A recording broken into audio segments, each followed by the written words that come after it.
അസ്സലാമു അലൈക്കും വറഹ്മത്തുള്ളാഹി വബറകാതുഹു. ഹലോ ഫ്രണ്ട്സ്, എല്ലാവർക്കും പ്രവാചക ചരിത്രത്തിലേക്ക് സ്വാഗതം. യൂഷ അലൈഹിസ്സലാം മൂസ നബി അലൈഹിസ്സലാമിന്റെ അനുയായികളിൽ ഒരാളായിരുന്നു. മൂസ നബി അലൈഹിസ്സലാം വഫാത്തായി. അതിനുശേഷം യൂഷ നബി അലൈഹിസ്സലാം അവരുടെ സംഘത്തെ നയിക്കുകയും യാത്ര തുടരുകയും ചെയ്തു. അങ്ങനെ അവർ അവസാനം ജോർദാൻ നദിയുടെ തീരത്തെത്തി. യൂഷ നബി അലൈഹിസ്സലാമിന്റെ നേതൃത്വത്തിൽ അവർ നദി മുറിച്ചു കടന്ന് ജെറീക്കോ നഗരത്തിലെത്തി. ആ പട്ടണത്തിലെ ആളുകൾ വലിയവരും ശക്തരുമായിരുന്നു. അവർ വിഗ്രഹങ്ങളെ ആരാധിച്ചിരുന്നു. അവരുടെ നേതാക്കന്മാർ എല്ലാവരും വളരെ ദുഷ്ടന്മാരായിരുന്നു. അവർ മുതിർന്നവരെ ബഹുമാനിച്ചിരുന്നില്ല. അവർ ആളുകളെ ഉപദ്രവിക്കുകയും ചതിക്കുകയും ചെയ്തിരുന്നു. അവർ പരസ്പരം സാധനങ്ങൾ മോഷ്ടിച്ചിരുന്നു. അവരുടെ നേതാക്കന്മാരും മോശക്കാരല്ലായിരുന്നു. അവിടുത്തെ പാവപ്പെട്ട ജനങ്ങൾ വളരെ നിസ്സഹായാവസ്ഥയിലായിരുന്നു നഗരത്തിൽ കഴിഞ്ഞിരുന്നത്. യൂഷ നബി അലൈഹിസ്സലാമും സംഘവും നഗരത്തിന് പുറത്ത് തമ്പടിച്ചു. ആ നഗരത്തെ പിടിച്ചടക്കാനും നിയന്ത്രിക്കുവാനും അല്ലാഹു സുബ്ഹാനഹു വ തആല പ്രവാചകനോട് ആവശ്യപ്പെട്ടു. പ്രവാചകൻ തന്റെ ജനത്തിൽ നിന്ന് യുവാക്കളെ തിരഞ്ഞെടുത്ത് ജെറീക്കോ നഗരം ആക്രമിക്കാൻ പദ്ധതിയിട്ടു. അതൊരു വെള്ളിയാഴ്ചയായിരുന്നു. അദ്ദേഹം തന്റെ ജനങ്ങളെ യുദ്ധത്തിനായി സജ്ജമാക്കി. അവർ നഗരത്തിലേക്ക് നീങ്ങി. തങ്ങളുടെ നേരെ വരുന്ന ആളുകളെ കണ്ട് ജെറീക്കോയിലെ നേതാക്കന്മാർ അവരുടെ സൈന്യത്തെയും സജ്ജമാക്കി. ഒരു വലിയ യുദ്ധം തുടങ്ങി. ജെറീക്കോയിലെ ജനങ്ങൾ എണ്ണത്തിൽ കൂടുതലും വളരെ ശക്തരുമായിരുന്നു. എന്നിട്ടും അവരോട് പ്രവാചകനും സംഘവും ധൈര്യത്തോടെ പോരാടി. അവർ ഒട്ടും പ്രതീക്ഷ നഷ്ടപ്പെടാതെ ആ വലിയ സൈന്യത്തോട് പോരാടിക്കൊണ്ടേയിരുന്നു. രാവിലെ തുടങ്ങിയ യുദ്ധം സൂര്യൻ അസ്തമിക്കാനായിട്ടും അവസാനിച്ചില്ല. സൂര്യൻ അസ്തമിക്കാറായപ്പോൾ പ്രവാചകന് ഉത്കണ്ഠയായി. കാരണം അടുത്ത ദിവസം ശനിയാഴ്ചയാണ്. അത് അവർക്ക് വിശുദ്ധ ദിനമായിരുന്നു. ആ ദിവസം അവർ യുദ്ധം ചെയ്യില്ല. അതുകൊണ്ട് അള്ളാഹുവിനോട് പ്രവാചകൻ പ്രാർത്ഥിച്ചു, ഓ അള്ളാഹ്, സൂര്യൻ അസ്തമിക്കുന്നതിന് നീ തടയുക. അത് ഒരു അത്ഭുതമായിരുന്നു. സൂര്യൻ മണിക്കൂറുകളോളം അസ്തമിച്ചില്ല. ഇത് കണ്ട ജെറീക്കോ സൈന്യം അമ്പരന്നു.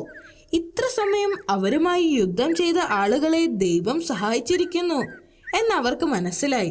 പ്രവാചകനും സൈന്യവും ശക്തമായി പോരാടുകയും ഒടുവിൽ യുദ്ധത്തിൽ അവർ വിജയിക്കുകയും ചെയ്തു. അതിനുശേഷം ജെറീക്കോ നഗരത്തിന്റെ നിയന്ത്രണം പ്രവാചകൻ ഏറ്റെടുത്തു. അദ്ദേഹം നല്ലൊരു ദയാലുവായ വ്യക്തിയായിരുന്നു. ആളുകൾ അദ്ദേഹത്തെ വളരെയധികം ഇഷ്ടപ്പെട്ടിരുന്നു. യൂഷ നബി അലൈഹിസ്സലാം വളരെ കാലം ഇസ്രായേൽ ജനതയെ നയിച്ചു. അദ്ദേഹം എല്ലാ ആളുകളോടും ദയാലുവും നീതിമാനുമായിരുന്നു എന്നാണ് പറയപ്പെടുന്നത്.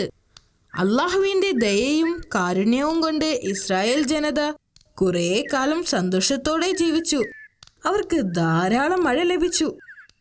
അതുകൊണ്ട് തന്നെ ധാരാളം വിളകൾ നൽകി ആളുകളെ അള്ളാഹു അനുഗ്രഹിച്ചു. പെട്ടെന്നാണ് ആ പ്രദേശത്തേക്ക് ഒരു പകർച്ചവ്യാധി വ്യാപിച്ചത്. അസുഖം വന്ന ആളുകളെല്ലാം ഓരോന്നോരോന്നായി മരിച്ചു വീഴാൻ തുടങ്ങി. ചെറിയ കുട്ടികൾ, യുവാക്കൾ, വൃദ്ധന്മാർ എല്ലാവരും എല്ലായിടത്തും മരിച്ചുകൊണ്ടേയിരുന്നു. അള്ളാഹുവിൻ്റെ ദയക്ക് വേണ്ടി പ്രാർത്ഥിക്കുന്നതിന് പകരം ആളുകൾ ഭയന്ന് അവിടെ നിന്ന് ഓടിപ്പോകാൻ തീരുമാനിച്ചു. രോഗം വന്ന ആളുകൾ ഒഴിച്ച് ബാക്കി എല്ലാവരും അവിടം ഉപേക്ഷിച്ചു പോയി. ആ നഗരം മുഴുവനും കാലിയായി. ജനങ്ങൾ അവരുടെ കുടുംബവും മറ്റു വസ്തുക്കളുമായി സ്വന്തം രക്ഷയോർത്ത് ഓടിപ്പോകുന്നത് കണ്ടപ്പോൾ അള്ളാഹുവിന് കോപം വന്നു. അള്ളാഹുവിൻ്റെ അനുഗ്രഹങ്ങളെ ഉപേക്ഷിച്ചായിരുന്നു അവർ പോയത്. ദിവസങ്ങളോളം സഞ്ചരിച്ച് അവർ ഒരു മലമുകളിലെത്തി. ഈ സ്ഥലമാണ് ദമർദാൻ എന്നറിയപ്പെട്ടത്. അപ്പോഴാണ് മരണദൂതന്മാർ അവരോട് വിളിച്ചു പറഞ്ഞത്, നിങ്ങൾ എല്ലാവരും മരിക്കും. അടുത്ത ദിവസം തന്നെ എല്ലാവരും ആ മലമുകളിൽ മരിച്ചു വീണു. ഇസ്രയേലരുടെ അസ്ഥികൂടങ്ങൾ നൂറ്റാണ്ടുകളോളം അവിടെ അവശേഷിച്ചു. പല നൂറ്റാണ്ടുകൾ കഴിഞ്ഞു. ആളുകൾ മരിച്ചു വീണ ആ സ്ഥലം പിന്നീട് ദമർദാൻ എന്ന് വിളിക്കപ്പെട്ടു. മരിച്ചവരുടെ അസ്ഥികൾ അവിടമൊക്കെ നിറഞ്ഞിരുന്നു.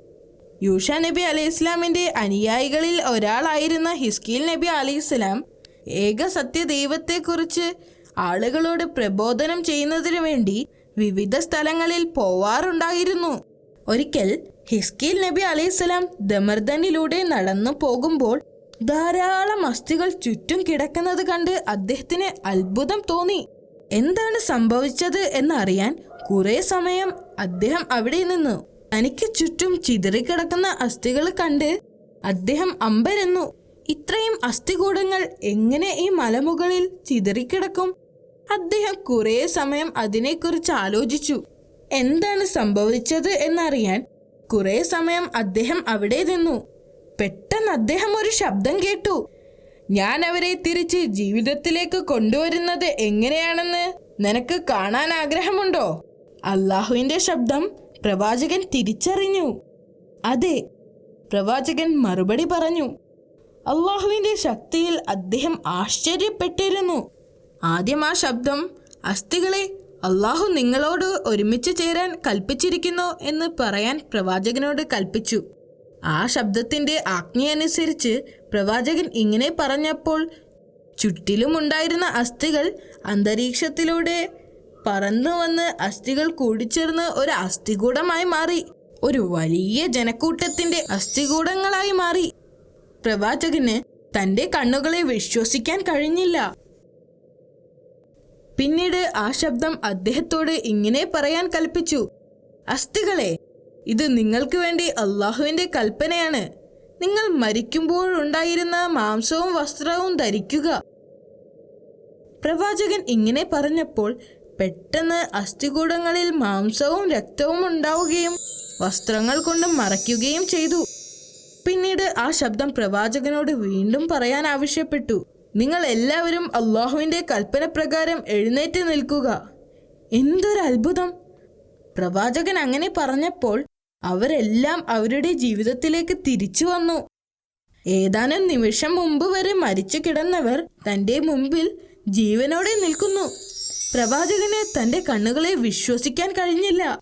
ആ ദിവസം പ്രവാചകൻ വളരെ പ്രധാനപ്പെട്ട ഒരു കാര്യം മനസ്സിലാക്കി. ഒരാൾക്കും മരണത്തിൽ നിന്നോ അള്ളാഹുവിൽ നിന്നോ ഒളിച്ചോടാൻ സാധിക്കുകയില്ല.